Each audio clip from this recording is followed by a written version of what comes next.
शील का मार्ग। तदंतर बुद्ध ने उन परिव्राजकों को शील का पथ समझाया या सद्गुणों का मार्ग। उन्होंने उन्हें बताया कि शील के पथ का पथिक होने का मतलब है इन सद्गुणों का अभ्यास करना। 1 शील, 2 दान, 3 उपेक्षा, 4 नैष्क्रमय, 5 वीर्य, 6 शांति, 7 सत्य, 8 अधिष्ठान, 9 करुणा और 10 मंत्री। उन परिव्राजकों ने बुद्ध से इन सद्गुणों का यथार्थ अर्थ समझना चाहा। तब बुद्ध ने उनकी शंका मिटाकर उन्हें संतुष्ट करने के लिए कहा, शील का मतलब है नैतिकता, अकुशल न करने की प्रवृत्ति और करने की प्रवृत्ति। बुराई करने में लज्जा भय मानना। लज्जा भय के कारण पाप से बचे रहने का प्रयास करना शील है। शील का मतलब है पाप कुशल भीरुता। नैष्क्रमय का मतलब है सांसारिक काम भोगों का त्याग।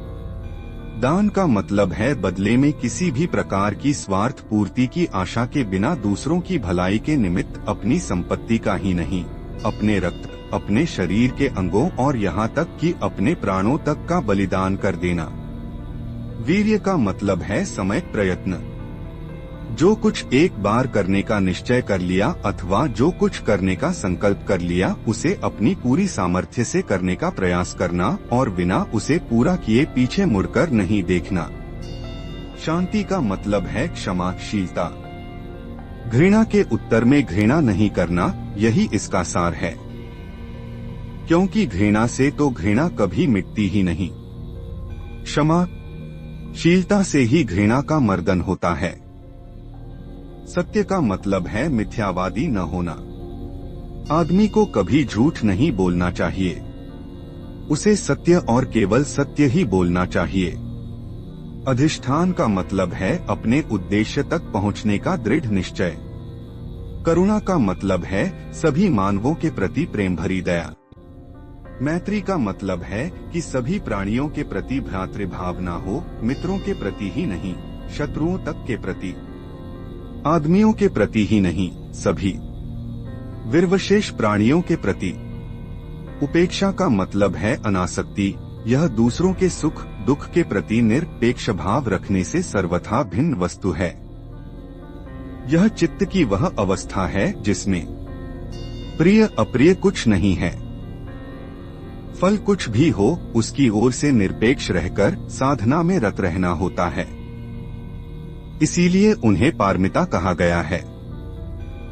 इन सद्गुणों का आदमी को अपनी पूरी सामर्थ्य भर अभ्यास करना, अपने धर्म का उपदेश देकर और उसकी सम्यक व्याख्या करके बुद्ध ने परिव्राजकों से प्रश्न किया, क्या आदमी के चरित्र की पवित्रता ही संसार की भलाई की आधार शिला नहीं है?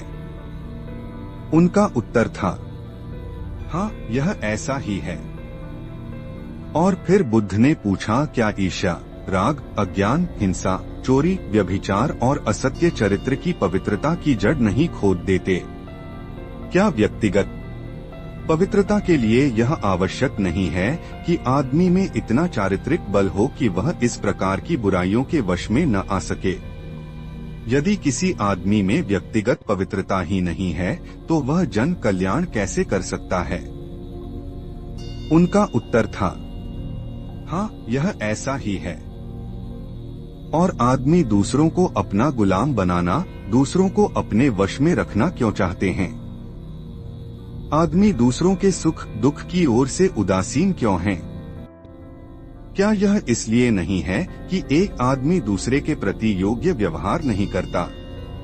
उनका उत्तर था, हाँ, यह ऐसा ही है। तो क्या अष्टांग मार्ग का अनुसरण सम्यक दृष्टि, सम्यक संकल्प, सम्यक वाणी, सम्यक आजीविका, सम्यक कर्मांत, सम्यक व्यायाम, सम्यक स्मृति, सम्यक समाधि, संक्षेप में सद्धर्म के अनुसार जीवन यापन, यदि प्रत्येक उस पथ पर चले, उस सारी अमानवता का, उस सारे अन्याय का जो एक आदमी दूसरे के प्रति करता है, अंत नहीं कर देगा? उनका उत्तर था, हाँ, यह ऐसा ही है। अब शील या सद्गुणों का उल्लेख करते हुए कहा, क्या अभाव प्रस्तों का अभाव दूर करने के लिए, क्या दरिद्रों की दरिद्रता दूर करने के लिए और सामान्य जन कल्याण करने के लिए दान आवश्यक नहीं है? क्या जहाँ कष्ट है, जहाँ दरिद्रता है, उधर ध्यान देकर उसे दूर करने के लिए करुणा की आवश्यकता नहीं है? क्या निस्वार्थ भाव से काम करने के लिए निष्काम भाव की आवश्यकता नहीं है? क्या व्यक्तिगत लाभ न होने पर भी सतत प्रयत्न में लगे रहने के लिए उपेक्षा की आवश्यकता नहीं है? क्या आदमी से प्रेम करना आवश्यक नहीं है? उनका उत्तर था, हाँ। मैं एक कदम आगे बढ़कर कहता हूँ, प्रेम करना पर्याप्त नहीं है। जिस चीज की आवश्यकता है वह मंत्री है। प्रेम की अपेक्षा इसका क्षेत्र व्यापक है। इसका मतलब है न केवल आदमियों के प्रति मैत्री बल्कि प्राणी मात्र के प्रति मैत्री। यह आदमियों में ही सीमित नहीं है। क्या ऐसी मैत्री अपेक्षित नहीं है? इसके अतिरिक्त दूसरी कौन सी चीज है जो सभी आदमियों को वह सुख प्रदान कर सके जो सुख आदमी अपने लिए चाहता है? आदमी का चित्त पक्षपात रहित रहे, सभी के लिए खुला, सभी के लिए प्रेम और घृणा किसी से भी नहीं। उन सब ने कहा, हाँ, लेकिन इन सद्गुणों के आचरण के साथ प्रज्ञा जुड़ी रहनी चाहिए। निर्मल बुद्धि। क्या प्रज्ञा आवश्यक नहीं है? परिव्राजक मौन रहे। उन्हें अपने प्रश्न का उत्तर देने के लिए मजबूर करने की दृष्टि से तथागत ने अपना कथन जारी रखा। उन्होंने कहा, भला आदमी हम उसी को कहेंगे जो कोई बुरा काम न करे, बुरी बात न सोचे, बुरे तरीके से अपनी जीविका न कमाए और मुंह से कोई ऐसी बात भी न निकाले जिससे किसी की हानि हो अथवा किसी को कष्ट पहुँचे। परिव्राजक बोले, हाँ, यह ऐसा ही है। लेकिन क्या सत्कर्म भी एक अंधे की भांति किए जाने चाहिए? मैं कहता हूँ कि नहीं।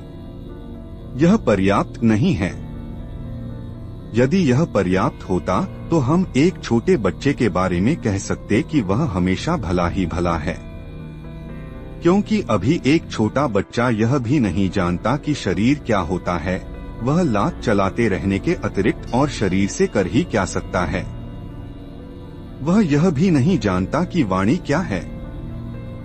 वह चिल्लाने के अतिरिक्त और उससे कोई बुरी बात कर ही क्या सकता है। वह यह भी नहीं जानता कि विचार क्या होता है। वह ज्यादा से ज्यादा प्रसन्नता के मारे किलकारी भर मार सकता है।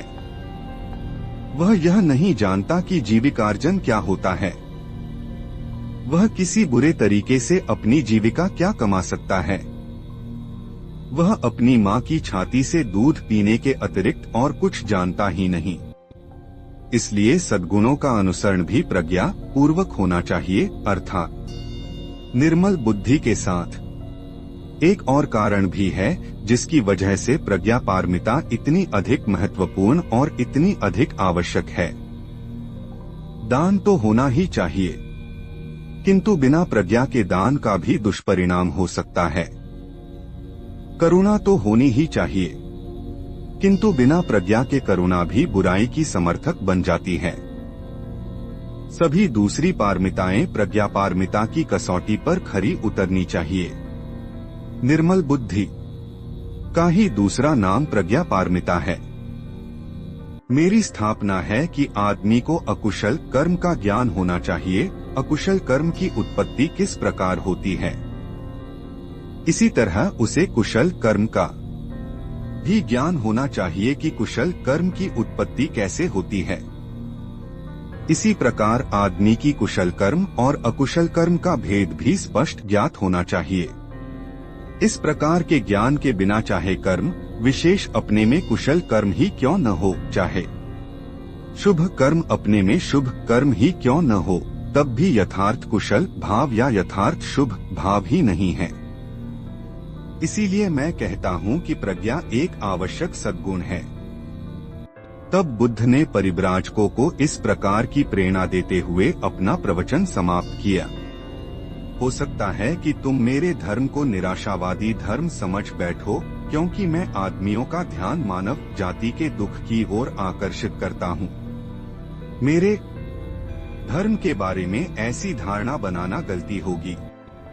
निस्संदेह मेरा धर्म दुख के अस्तित्व को स्वीकार करता है, किंतु यह उतना ही जोर उस दुख के दूर करने पर भी देता है। मेरे धर्म में दोनों बातें हैं। इसमें मानव जीवन का उद्देश्य भी निहित है और यह अपने में आशा का संदेश भी है। इसका उद्देश्य है अविद्या का नाश, जिसका मतलब है दुख के अस्तित्व के संबंध में अज्ञान का नाश। यह आशा का संदेश भी है क्योंकि यह दुख के नाश का मार्ग बताता है। क्या तुम इस सब से सहमत हो या नहीं? परिव्राजकों का उत्तर था हाँ। परिव्राजकों की धर्म दीक्षा। उन 5 परिव्राजकों ने यह तुरंत देख लिया कि यह वास्तव में एक नया धर्म है। जीवन की समस्या के प्रति इस नए दृष्टिकोण से वे इतने अधिक प्रभावित हुए कि सभी एक साथ कहने लगे, संसार के इतिहास में इससे पहले किसी भी धर्म के संस्थापक ने कभी यह शिक्षा नहीं दी कि दुनिया के दुख की स्वीकृति ही धर्म का वास्तविक आधार है। संसार के इतिहास में इससे पहले कभी किसी भी धर्म के संस्थापक ने यह शिक्षा नहीं दी कि दुनिया के इस दुख को दूर करना ही धर्म का वास्तविक उद्देश्य है। संसार के इतिहास में इससे पहले किसी ने भी कभी मुक्ति का ऐसा मार्ग नहीं सुझाया था जो इतना सरल हो, जो मिथ्या विश्वास और अपौरुषेय शक्तियों की मध्यस्थता से इतना मुक्त हो, जो इतना स्वतंत्र ही नहीं बल्कि जो किसी आत्मा या परमात्मा के विश्वास का इतना विरोधी हो और जो मोक्ष लाभ के लिए मरणांतर किसी जीवन में विश्वास रखना या न रखना भी अनिवार्य न मानता हो। संसार के इतिहास में इससे पहले किसी ने भी कभी ऐसे धर्म की स्थापना नहीं की जिसका इल्हाम या ईश्वर वचन से किसी भी तरह का कुछ भी संबंध न हो और जिसके अनुशासन आदमी की सामाजिक आवश्यकताओं के अध्ययन के परिणाम हो और जो किसी ईश्वर की आज्ञाएं न हो। संसार के इतिहास में इससे पहले किसी ने भी कभी मोक्ष का यह अर्थ नहीं किया कि वह एक ऐसा सुख है जिसे आदमी धर्मानुसार जीवन व्यतीत करने से अपने ही प्रयत्न द्वारा यहीं इसी पृथ्वी पर प्राप्त कर सकता है। उन परिव्राजकों ने जब भगवान बुद्ध से उनके द्वारा उपदिष्ट नया सद्धर्म सुना तो इसी प्रकार अपनी भावनाओं की अभिव्यक्ति की। उन्हें लगा कि बुद्ध के रूप में उन्हें एक ऐसे जीवन सुधारक मिल गए हैं जिनका रोम क्रोम धर्म की भावना से ओतप्रोत है और जो अपने युग के बौद्धिक ज्ञान से सुपरिचित हैं, जिनमें ऐसी मौलिकता है और साहस है कि वे विरोधी विचारों की जानकारी रखने के बावजूद मुक्ति के एक ऐसे मार्ग का प्रतिपादन कर सकें जिस मुक्ति को यहीं इसी जीवन में आत्मसाधना और आत्मसंयम द्वारा प्राप्त किया जा सकता है। बुद्ध के लिए उनके मन में ऐसी असीम श्रद्धा उत्पन्न हुई कि उन्होंने उनके प्रति तुरंत आत्म समर्पण कर दिया और प्रार्थना की कि बुद्ध उन्हें अपना शिष्य बना लें। बुद्ध ने उन्हें एहि भिक्खवे भिक्षुओं आओ कहकर भिक्षु संघ में दीक्षित कर लिया। वे पंचवर्गीय भिक्षु नाम से प्रसिद्ध हुए।